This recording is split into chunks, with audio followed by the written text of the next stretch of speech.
हमर कविताक शीर्षक अछि आँखिक इजोत धूमिल होइत जा रहल। आँखिक इजोत धूमिल होइत जा रहल, देखैत एक दोसरा के पहचान नहीं भऽ रहल। देखैत छी ओ हमर मित मुदा आब डेरल, देख हम कात भऽ रहल छी। ओ देखत किछु मांगि तऽ नहि लेत, बुझैत अछि मित सेहो। हमसभ देखैत छी मुदा आँखि छोट कऽ लैत छी।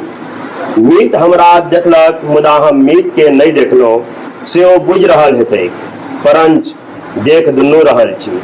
हमर दिनहीन से हम नुका रहल छी।